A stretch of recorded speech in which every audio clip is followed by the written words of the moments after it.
to the video. My name is Ryan. I'm a high school student who is on a mission to help my generation of teens get healthier through diet and lifestyle. Throughout my journey of experimenting with different diets, I found that one diet in particular really helped me overcome my symptoms in many different areas. And this diet is called the Elimination diet. So what exactly is the Elimination diet? So the Elimination diet is removing trigger foods. Well, what do I mean by trigger foods? Trigger foods are foods that make you feel uncomfortable and unwell. Maybe they make you feel groggy or tired all the time. But you don't exactly know what those foods are. You don't know what your trigger foods are. The elimination diet helps you figure that out, helps you figure out the different types of foods you might be struggling with and the ones that are triggering your symptoms to begin with. So, for example, we have dairy. For a lot of people, dairy doesn't do well with them.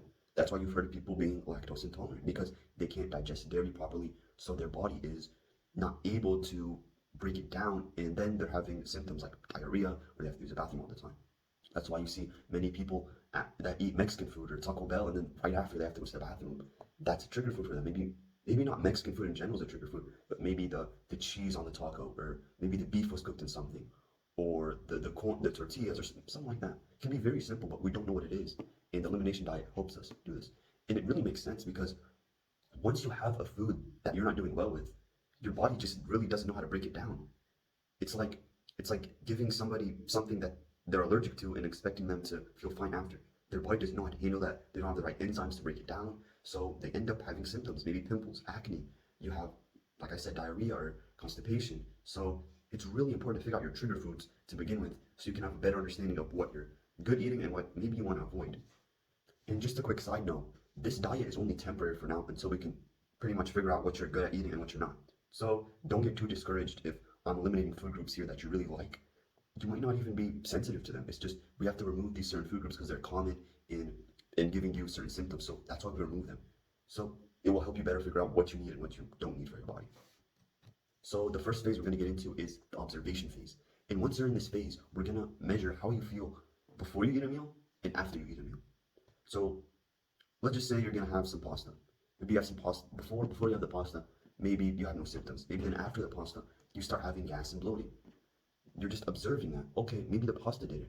Maybe the tomato sauce, or maybe I put cheese on it. That could be it. Or it was the certain type of tomato, maybe it had like a certain ingredient like I wasn't good with. That could be it. It could be soy. Maybe there was some soy in the ingredients and you weren't paying attention. So that's why we like to observe at first, just so you know where you're at. So you know the food that you have in front of you, and you know how it's gonna impact you. That's right off the bat. And look at the food. Look, if it's like maybe a ready-made meal, or is it a whole food meal that you bought fresh and you cooked fresh in your house? Because with a lot of these ready-made meals, there's lots of harmful ingredients in them.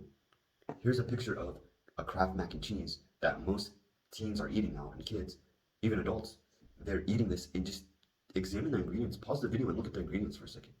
They're horrible. You have multiple types of preservatives, stabilizers, food dyes to get it on that cheesy color. They have to add yellow food dye to it, which we know is harmful for our health. So that's why the first step is going to be to remove the processed foods. We don't need all these ready-made meals now. Just for a lack of, because we need convenience right now. Well, we have a 50% obesity rate by 2030 in America. Right now we're at 43% as of 2023. 43%. It's 20% in teenagers like you and I. Just to save some time on a meal. When in reality you can save much more time. You'll save much more time not having to drive to the hospital, not having to be in bed all day because you feel sick every single day. Right now you might not feel the consequences, but eventually you are. When you get older, you're gonna feel like you don't want to get out of bed. You're gonna have constant stomach aches. You're gonna have heart problems. You're gonna have to take different medications. You're gonna have to lay sick in the bed for several days at a time. You're not gonna be as productive. So make a promise to yourself that you're gonna try this and you're gonna make a change. Because there needs to be some type of motive. Because we can't just float around and just eat whatever we want now, because there's going to be consequences in the future. That's why I would want you guys to eat whole foods. Get whole foods from the grocery store. Go to the grocery store with your mom, with your dad. Pick out some healthy food. If you can't afford the organic, the high quality stuff, that's fine. Just try to eat healthier. Because I don't want you being in that 43%. I don't want you being in that 20%. I don't want you having to lay in bed all day, not be productive, constantly have brain fog all day. I want you to be healthy like you should be. We should be healthy as teenagers. We should be like have lots of purpose and drive. We shouldn't be laying in bed all day sick and unwell. Hello. Elimination phase, it's very crucial because you're just observing your plate right now. You're not really even changing anything. You're just observing what's on your plate, seeing if that thing is processed or whole food. And you're able to distinguish what type of foods you're eating versus the foods of other people. Maybe you know some people are eating healthy, or you know some people that are eating processed food. You're just observing your plate, seeing what's on it. And that's very crucial. And now we're going to move into the elimination phase. This phase is pretty self-explanatory. We're going to be removing things from your plate that could potentially be harming your health and be causing all these symptoms to begin with. So the first thing to eliminate, and one of the best things you can do, is eliminate processed foods. And by processed foods, I mean the ready-made meals, the chips, the cookies, the candies, the cakes, the ice cream, all of that you want to eliminate. The reason why you want to do this is because these foods are very, first, addicting, and they make you more hungry. If you're somebody who's overweight, even if you're skinny, they make you want to eat more past your feeling of fullness.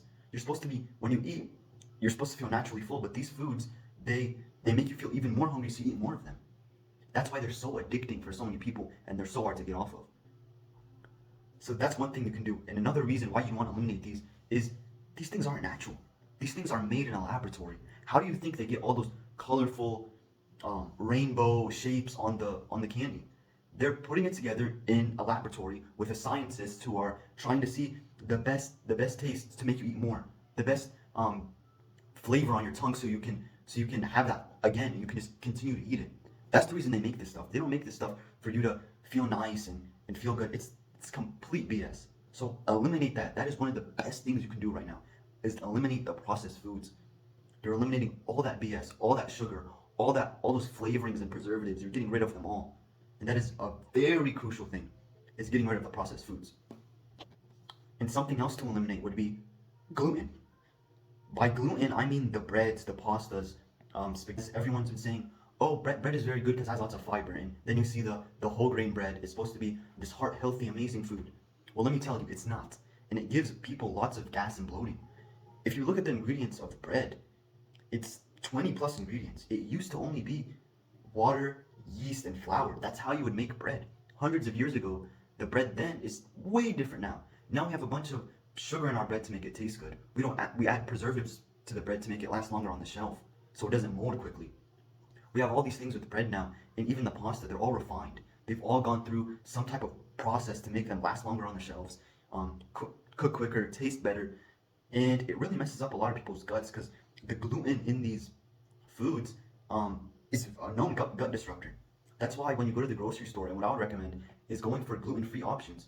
They'll list it on the label, and they'll have a gluten-free option, certified gluten-free. That's what you want to get instead. That's not going to have any of the gluten that's going to disrupt your gut. It's very important. I did this, and I felt massive improvement. First, you don't feel quite tired anymore. You're not feeling like groggy or tired. You have much more energy throughout the day, and it makes sense. We're not meant to have so many carbs, because if you have so many carbs, your blood sugar is going to go through the roof, and then it's going to crash, and you're going to feel very tired. So that's why I recommend eliminating gluten, breads, and pastas. Try eliminating those. Try to eliminate the foods that I'm telling you. Try it for 30 days and see how you feel. I want this to be, it's going to be hard, but I want it to be as swift as possible, because once you get past these 30 days, and then, like I'm going to mention, you reintroduce these foods, you're going to notice how you feel, and you're going to want to stop eating them if you have any side effects after you just eliminate them for 30 days. The next thing I want you to do is to eliminate beans and legumes. So these are your black beans, your lentils, all this stuff.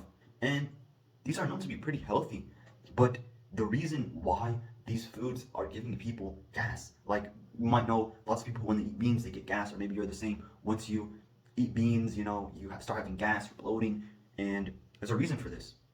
Beans hundreds of years ago were actually the preparation was different much than it is now. Now we just get these ready-made beans in a can that haven't been soaked for a while. They haven't been through this fermentation process where it's breaking down all the harmful compounds. It's just ready-made. You pop the can open, throw it in the microwave, and it's done. Before, we had lots of ways to preserve these things and make them less harmful to our health. Now it's not the case. Now we're just eating these regularly, and then we're having gas, or bloating all the time. So I'll recommend just eliminating these for, like I said, 30 days. Try to eliminate beans and legumes and see how you feel. And another thing is removing dairy.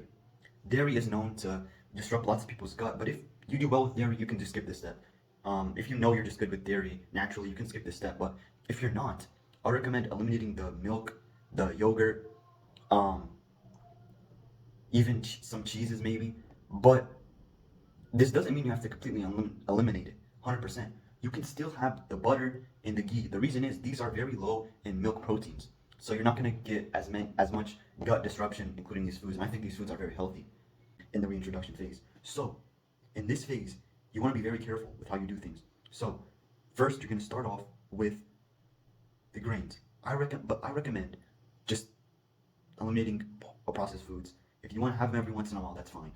But I don't think reintroducing these foods, or you can reintroduce them and see how you feel. But I think just completely getting rid of them and maybe having them as a treat every once in a while, but not including them in your main diet. That's what I would do for the processed food. But for the gluten, I would have maybe some bread one day. Let's say you go 30 days. The 31st day, you include some bread. It can be any part of your day. You just include a piece of bread with maybe an avocado or something for breakfast. You eat that, see how you feel. If you notice any symptoms like gas, bloating, anything like that, remove it. Remove it completely and try not to introduce it, because now you just figured out gluten is something that you're not able to tolerate well. But if you do well with it, you can include it back in. But I don't recommend having lots of it again, because then you might start to have issues. But if you want to have a piece of maybe sourdough bread, or that's fine, and if you feel good on it, that's fine. You can reintroduce that food back into your diet. And now is the beans and legumes. Try maybe having a cup of beans or baked beans and see how you feel. Again, if you notice any symptoms, remove it. Same goes for dairy. Maybe have a cup of milk or some cheese or something. See how you feel. If you feel good, keep it. If you don't, remove it. So, a quick tip I want to give you before I end the video is going to be try not to reintroduce these foods too quickly. Try not to add too many variables. Try not to maybe have several of these things at once. Like maybe you have the bread and the milk at the same meal or the same day. You're going to have problems then. So don't introduce too many variables to begin with, and stick simple. Make it simple. Maybe have bread one day, the next day you have milk, then you track how you feel those days. So that is the elimination diet for you. I hope you enjoyed. There'll be many more videos to come. And if you enjoyed the video, like, subscribe, comment, etc. And have a good one.